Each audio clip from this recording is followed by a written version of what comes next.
Hello, everybody. Today is day 23 of your 30-day sobriety solution. And I read through it before I'm going to lecture on this chapter, and I got really excited about this, as I do all of them, because what motivates me motivates you. And this really did motivate me. There's a lot of these techniques I've heard of, so let's get through it and get right down to it. You want another tool today?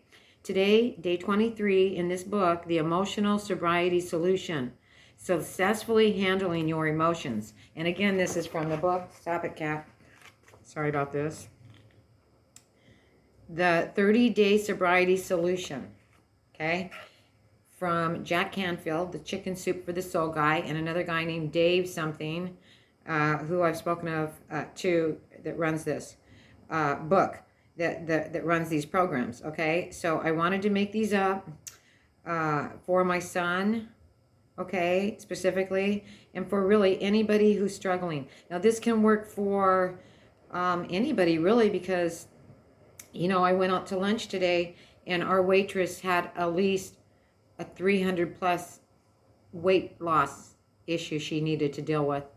And you can't approach a woman about her weight. You can't just come up. I tried that when I was first in the business. Hey, I can help you lose tons of weight.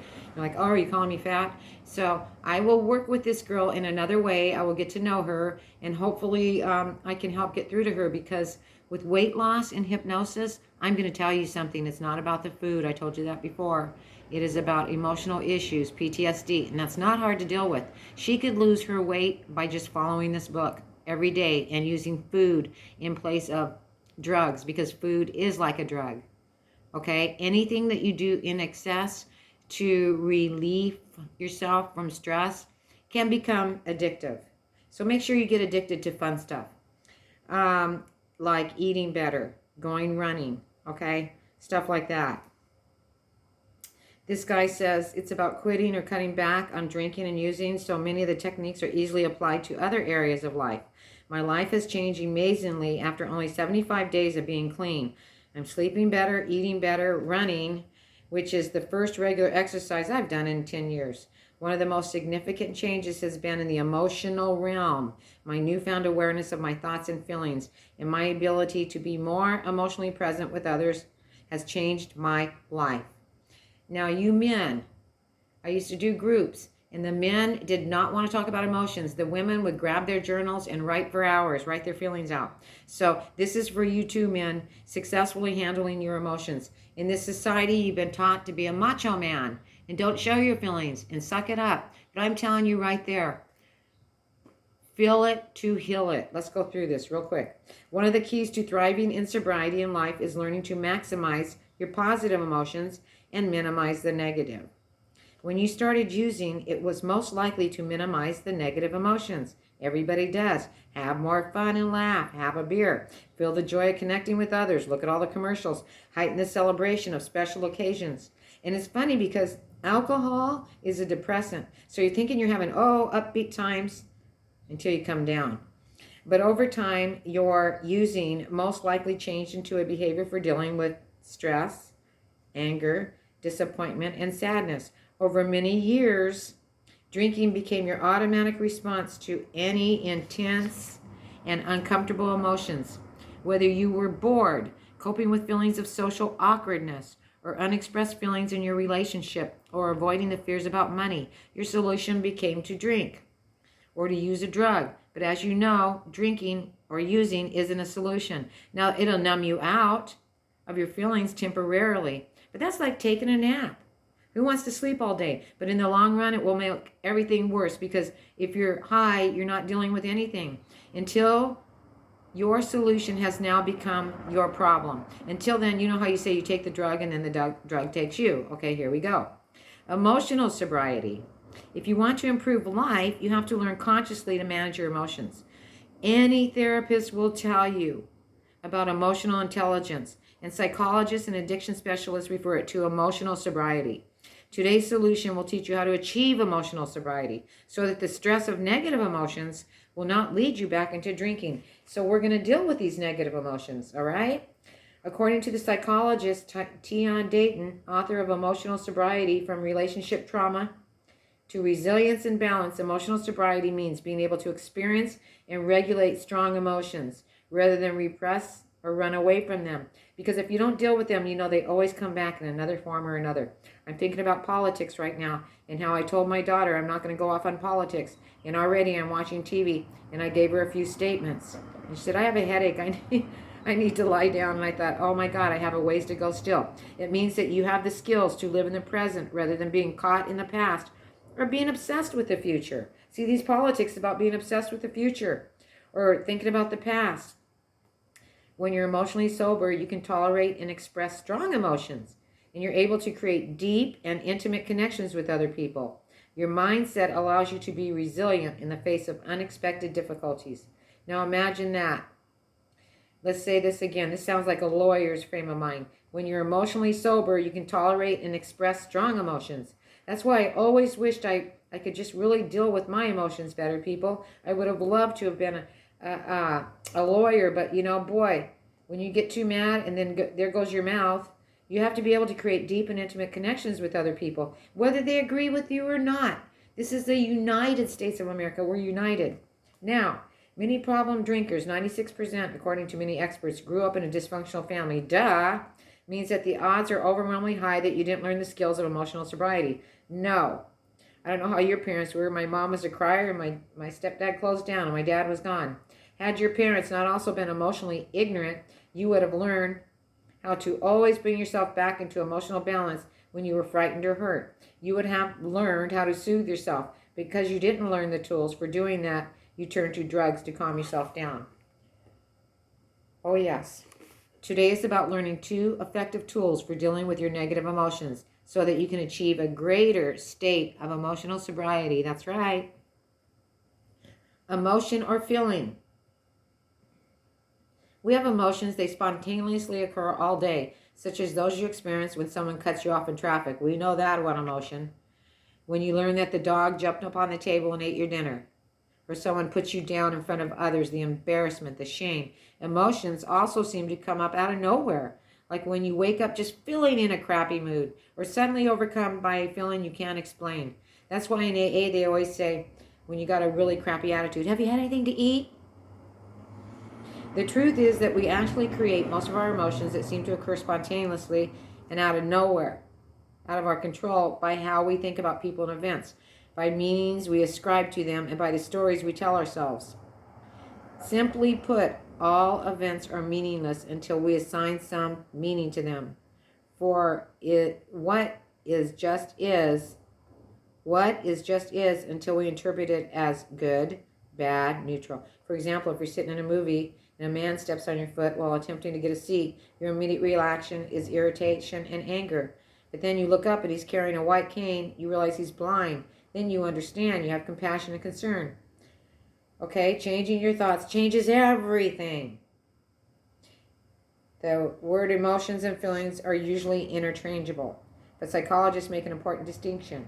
Emotions are instinctual responses to your outer environment that you feel as physical sensations. They are usually intense, brief, and accompanied by a physical reaction. For example, in the case of the blind man stepping on the foot, you might quickly feel irritation or anger, as well as a physical of contracting muscles in your face, chest, stomach, and arms. In other situations, you might feel a positive emotional reaction as a sense of expansion or a wave of relaxation in your body. Emotions such as joy, fear, and sadness, they occur all day, mostly without your conscious control, often outside of your awareness. So your emotions are a result of outside stimuli, and they give you information that something's going on. See, they're just information. You don't have to run and cry. You know, throw a sack over your head, go get wasted, go want to kill someone. Now, they're not even real, you guys. Your feelings. On the other hand, feelings are the result of your conscious reaction to an emotion.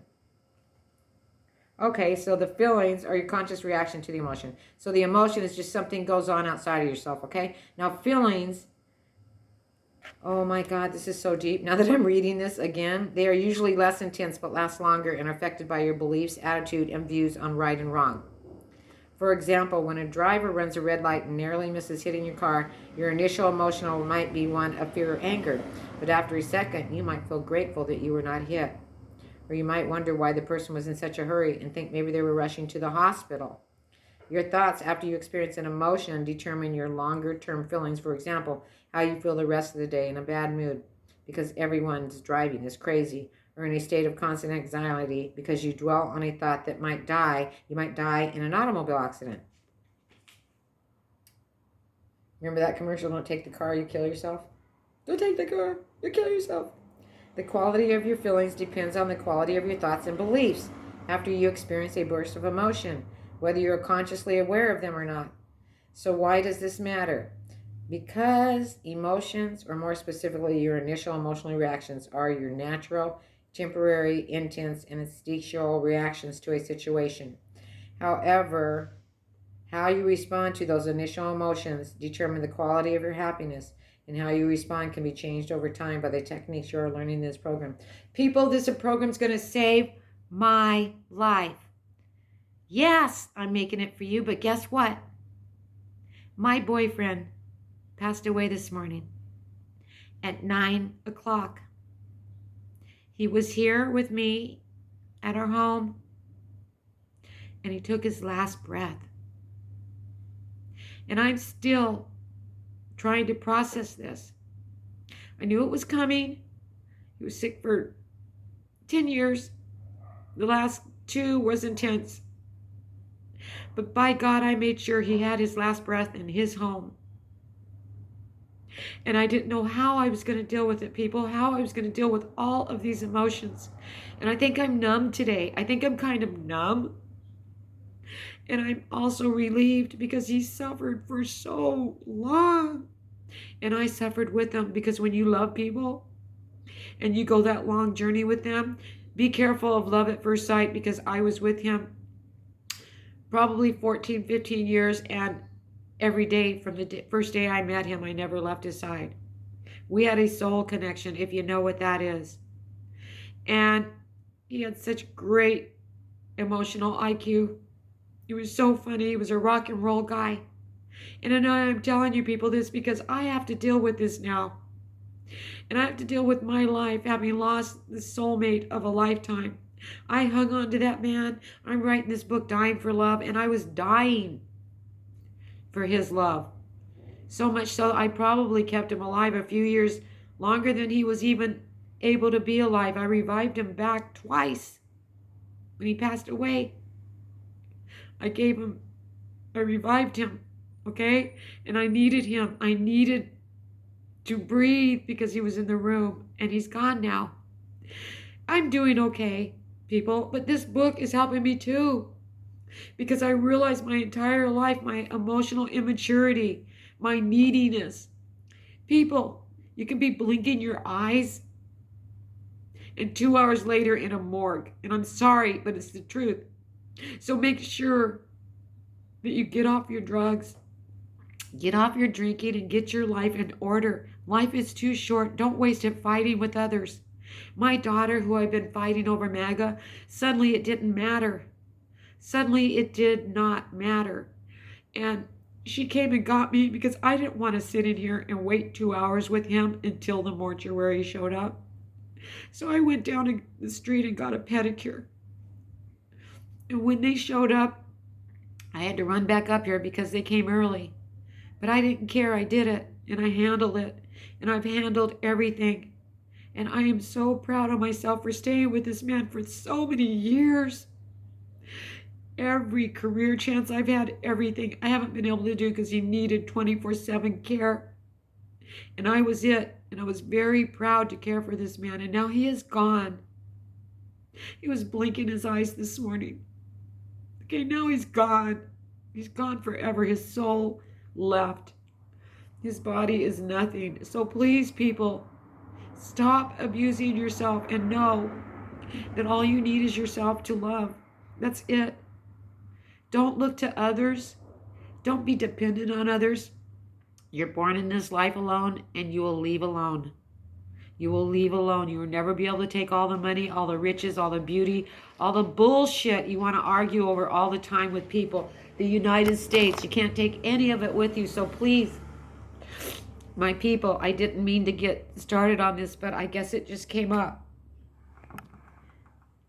Now, how am I going to do this? I'm in tears. Let me wipe just a minute. We're almost finished with this. So consider your emotional reaction, okay? You're hiking in the woods and a bear comes after you, okay? Out of the trees.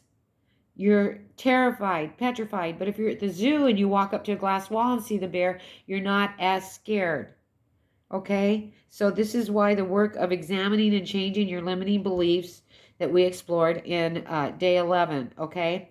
Now, consider this in regard to your using. You walk into a bar, not a bear, and you see your favorite bartender making your favorite drink, or you hear the subtle pop of a cork, or you can feel the light spray of a beer can being opened.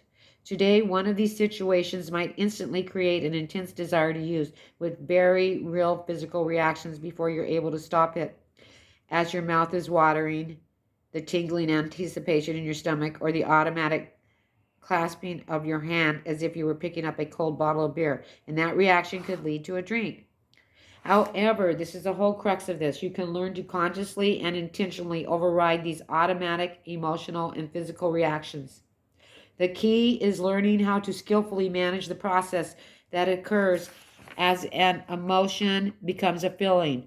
Your ability to do this will influence how happy or unhappy you'll be. See, this brings us to the mental makeover, okay? Now, I'm trying to look at this saying by this lady, Katie Byron. I used to get so mad about her because she was just an ordinary lady, okay? And what she did was she went to a mental institution because her thoughts drove her literally. She had to check herself in, okay? And she discovered that when I believed my thoughts, I suffered. This is the thought she came to. She was laying down on the floor in the mental institution. She said, when I believed my thoughts, I suffered. But when I didn't believe them, I didn't suffer. And this is the truth for every human. Freedom is as simple as that. I found that suffering is optional. I found a joy within me that had never disappeared, not for a single moment. The joy is in everyone and always. So this woman's intense, and this has been a very intense session. So I'm going to make this into 2 parts. And this is your first part of this. And I will start with part 2 in just momentarily.